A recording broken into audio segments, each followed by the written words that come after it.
Roman warfare is one of the most misunderstood subjects in popular culture, and Hollywood is largely to blame. Movies show heroic charges, dramatic duels, and perfectly choreographed battles. But the real Roman way of war was far harsher, far more calculated, and far more disciplined than anything you see on screen. The legions didn't win because of flashy sword fights or cinematic bravery. They won because they turned warfare into a system. Controlled formations, relentless training, brutal efficiency, and a level of organization that crushed enemies long before the first clash of shields. This is the side of Roman warfare. Hollywood never shows the part that's uncomfortable, unromantic, and brutally effective. Let's break down what actually happened on those battlefields and why the truth is far more intense than the fiction. Number 1. The discipline that held the line. Most people imagine Roman warfare as a wild mess of clashing shields and random sword swings, where individual heroes show off with flashy moves. But the real Roman military operated in a way that would feel almost alien today. Its discipline was so strict and so deeply rooted that a soldier didn't survive by being bold. He survived by doing exactly what the formation required. A Roman legionary was drilled until every instinct he had matched what the unit needed, not what he personally wanted to do in the heat of battle. The famous testudo wasn't something soldiers pulled out of thin air during dramatic moments. It was a formation they practiced until every man knew how to lift his shield without even thinking. That level of training didn't happen once a week. It was daily, repetitive, and enforced with punishments that made sure every mistake left an impression. The Roman army understood something Hollywood rarely shows. Panic is contagious. If one man broke formation, the man next to him had to fill the gap, and that tiny disruption could ripple through the entire line. So from day one, soldiers learned that their own safety depended entirely on the men standing beside them. You didn't charge ahead trying to be the hero of the story, because that behavior was almost guaranteed to get you killed and punished afterward. Roman commanders expected everyone to act like a single machine. A centurion wasn't looking for the bravest duelist. He was looking for the man who never broke formation, never lost his shield alignment, and never forgot the rhythm of advance and retreat. Even the officers weren't supposed to fight cinematic duels. Their true skill was placing their maniples at the right angle, identifying where pressure was building, and making adjustments before the line buckled. What Hollywood often misses is that Roman discipline wasn't about cruelty for entertainment or domination for its own sake. It existed because any small break in coordination could shatter the entire structure of the legion. Soldiers didn't fight just for Rome, or for pay, or even for glory. They fought for the man brushing shoulders with them, because they knew the line only held if everyone performed their role. That tight sense of shared responsibility created a force that didn't win battles through chaos. It won by pushing forward inch by inch, never losing cohesion even in the worst conditions, and trusting that discipline would save them more effectively than any heroic swing of a sword. Number 2. The real way. Roman soldiers fought. Hollywood loves to show Roman soldiers swinging long, dramatic cuts, doing overhead chops, or trying to overwhelm enemies with stylish moves. But real Roman combat looked nothing like those choreographed scenes. The gladius wasn't meant for big swings. It was designed for quick, brutal thrusts that slipped into the gaps of armor or under ribs. A typical Roman attack might only travel a few inches, but those inches were enough to end a fight. The entire combat style was built around efficiency. The scudum shield wasn't just a defensive tool. It was practically the center of the Roman fighting system. Soldiers used it for pushing, for creating space, for knocking enemies off balance, and for hiding the movement of their blade. When you see a Roman legionary on the battlefield, imagine him pressing forward behind a massive wall of curved wood, peeking out only long enough to thrust and then return to safety. Real combat wasn't elegant or cinematic. It was sweaty, loud, claustrophobic, and exhausting. The lines pressed so close together that soldiers sometimes described the sensation as being trapped in a tunnel of bodies, dust, and heat. You leaned into your shield like a modern football lineman driving forward, except instead of helmets and pads, you had metal, leather straps, and raw muscle keeping you upright. There wasn't much room to swing anything. You couldn't lift your arm high without bumping into the man next to you or the shield in front of you. That's why the short thrust became the standard Roman kill stroke, and the sound Hollywood almost never gets it right. Real ancient combat was a storm of noise. Shields smacking into each other, iron scraping against scutum edges, the crunch of gravel under hundreds of boots, men grunting for air under heavy armor, and the constant bark of officers shouting orders. A Roman soldier might deliver a dozen quick thrusts in less than a minute, then immediately pull back behind the shield wall. When his short shift in the front line was over, he'd rotate out and let a fresh man slide into place.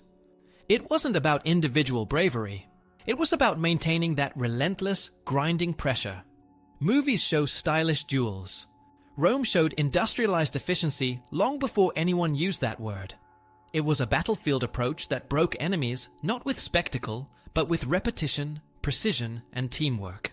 Number 3. The rotations that made them unstoppable. One of the biggest myths Hollywood pushes is the idea that Roman soldiers fought non-stop until they physically collapsed. In reality, the Romans were masters of controlled endurance.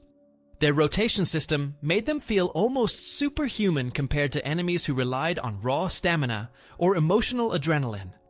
The legion wasn't a wall that stood still. It was a set of constantly moving parts. After only a few minutes of heavy fighting, the men in the front line stepped back.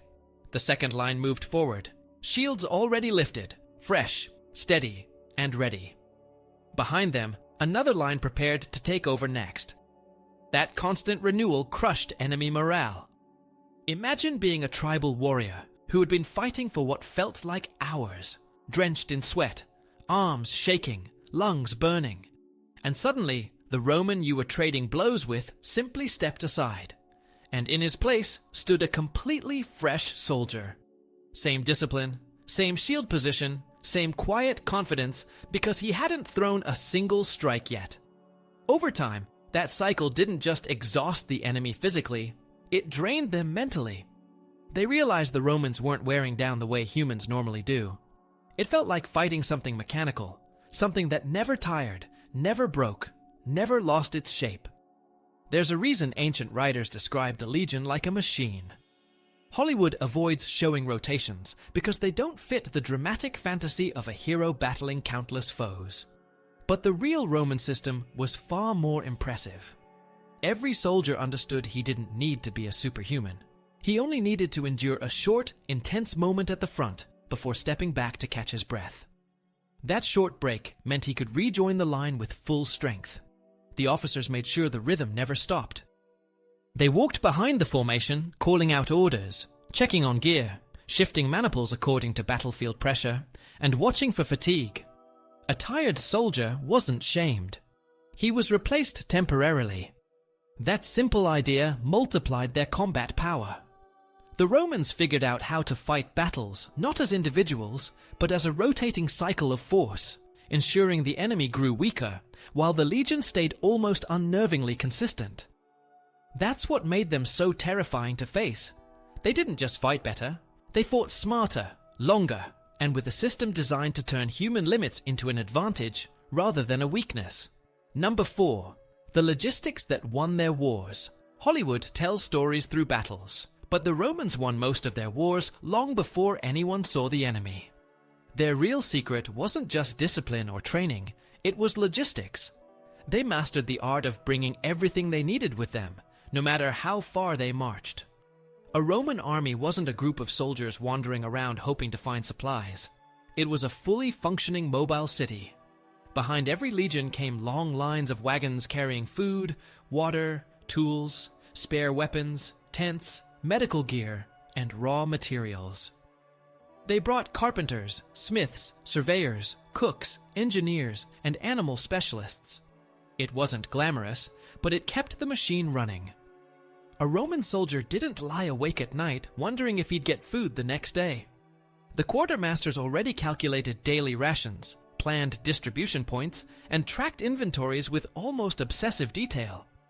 Compare that with many ancient enemies who relied on whatever they could carry or forage.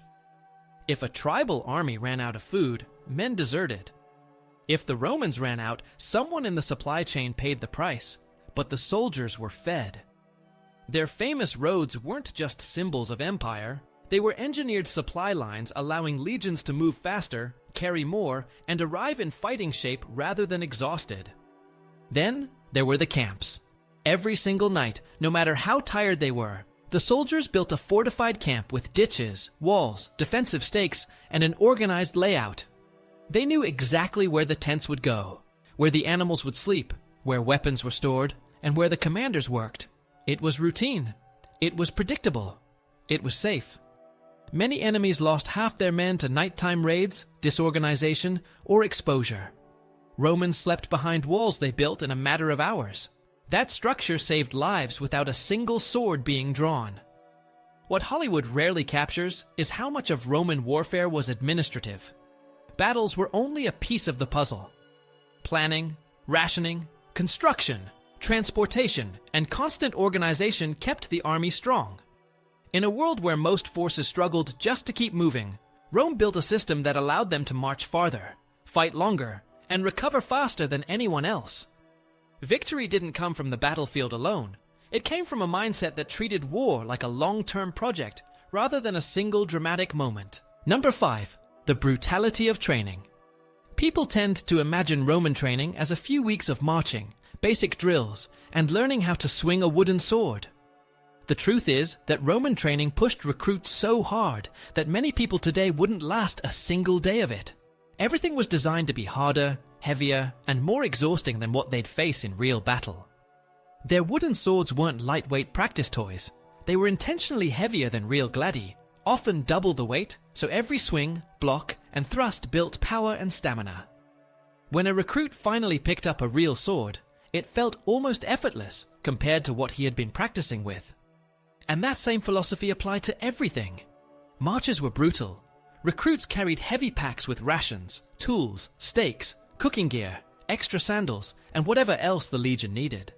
They didn't just march for a couple miles. They covered huge distances at a steady pace, often for hours, and then, even though their legs were burning and their shoulders ached from the load, they immediately began building a fortified camp. Digging trenches, cutting wood, placing stakes, assembling tents. All of that was part of the daily routine. It wasn't optional. Every man worked because the safety of the entire unit depended on everyone doing their part. Training also hammered discipline into them. A mistake didn't earn you a friendly correction, it earned you punishment.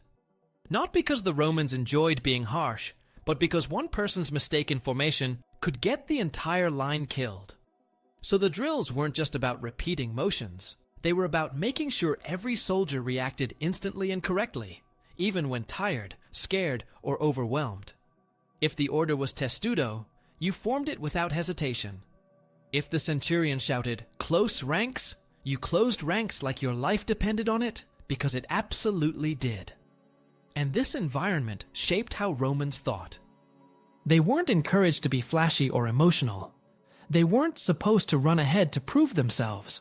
They were taught to fight like part of a machine, to trust the man next to them, and to know that their team depended on total discipline. Hollywood tries to romanticize soldiers fighting with heart and fury. Roman soldiers survived by fighting with routine. Their passion showed in the fact that they endured heat, cold, hunger, fatigue, terrible conditions, yet stayed steady. By the time a recruit finished training, he wasn't some enthusiastic amateur. He was conditioned, hardened, and mentally prepared to stand firm when chaos erupted around him. That level of preparation is one reason the Roman military could absorb losses, adapt to disasters, and still come out stronger than the enemy expected. Number 6. The commanders who made the system work. Most movies reduce Roman generals to loud, aggressive men, giving inspirational speeches before charging heroically into battle. Real Roman commanders were far more calculating. Their job wasn't to scream on horseback. They were the brains behind thousands of moving parts. Good Roman leadership looked more like a coach running a team than a warrior at the front line. Before a single sword was drawn, commanders studied terrain, weather conditions, water sources, supply routes, and scouting reports. They had to choose where to camp, how to arrange defenses, where the cavalry should wait, where the archers would be most effective, and how the maniples would deploy depending on the enemy's formation. They weren't looking for personal glory. They were trying to avoid unnecessary risks because they understood that a commander's mistake could wipe out an entire legion. And despite Hollywood scenes of generals sprinting into battle with the first wave, Roman officers rarely fought in the front line. They positioned themselves behind their troops because they needed to watch the bigger picture. The moment a commander got caught in the crush and lost mobility, he stopped being useful. Instead, Roman officers walked behind the ranks, calling out orders, adjusting formations, correcting soldiers, and keeping the entire line coordinated. If the left flank started to fold, they redirected reinforcements. If the enemy suddenly shifted tactics, the commanders changed their strategy on the fly. They treated the battlefield like a constantly evolving puzzle, reacting to every shift and making sure the legions moved as one. And they weren't doing all this alone. Behind them were tribunes, centurions, aides, signalers, and runners who relayed commands across the battlefield. Hollywood misses this structure entirely. Real Roman warfare depended on the smooth communication between officers at every level. A centurion wasn't just a tough guy with a fancy helmet. He was the backbone of Roman command. Someone who kept his men in line, maintained order, monitored morale, and ensured orders were carried out precisely. The success of the legions came from this clean hierarchy where everyone knew their role. It didn't matter who got the glory. What mattered was that the unit executed the plan. That cold, organized, almost bureaucratic approach is why Rome remained dominant for centuries.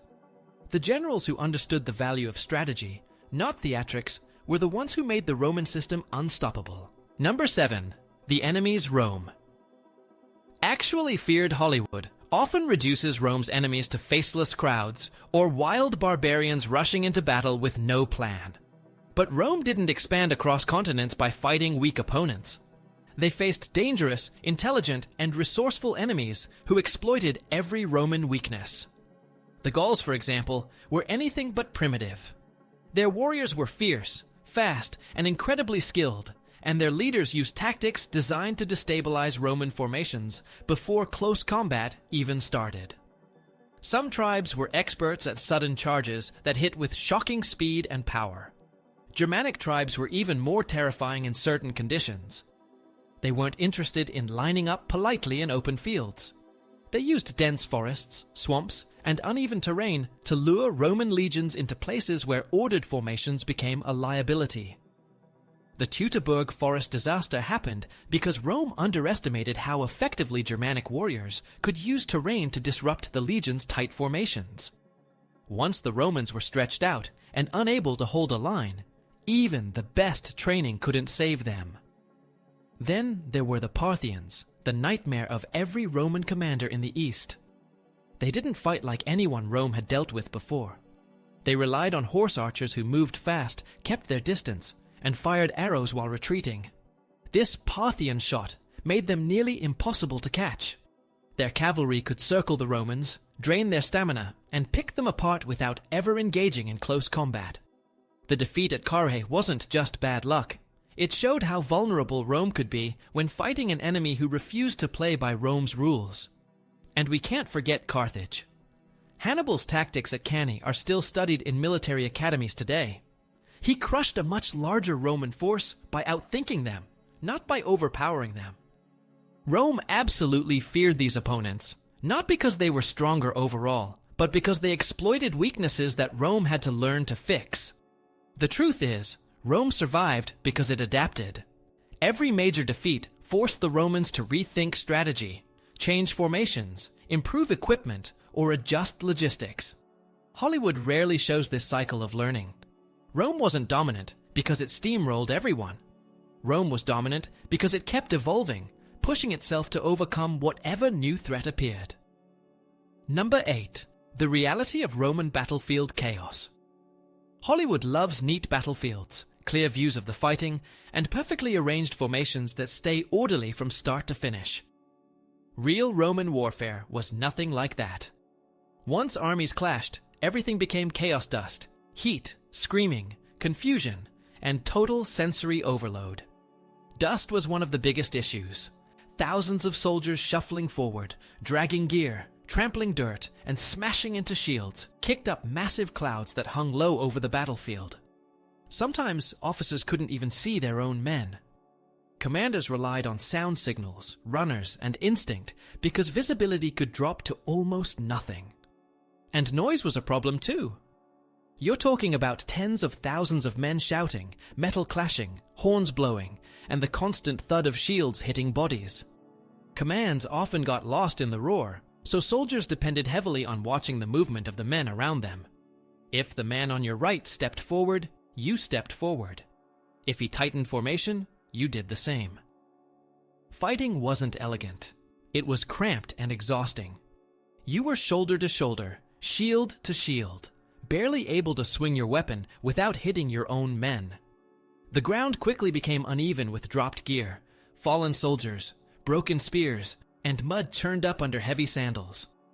Sweat burned in the eyes, armor rubbed raw against skin, and the heat trapped under helmets was suffocating. Even simple movement was difficult. Soldiers slipped, tripped, or stumbled over debris. And once the lines pressed together, everything tightened into a crush where you could barely breathe. Hollywood battle scenes never show how tiring it was just to stay upright. The moment the enemy line finally broke, pursuit wasn't a glorious sprint across an open field. It was a desperate effort to chase while managing fatigue, navigating obstacles, and trying not to fall behind your unit.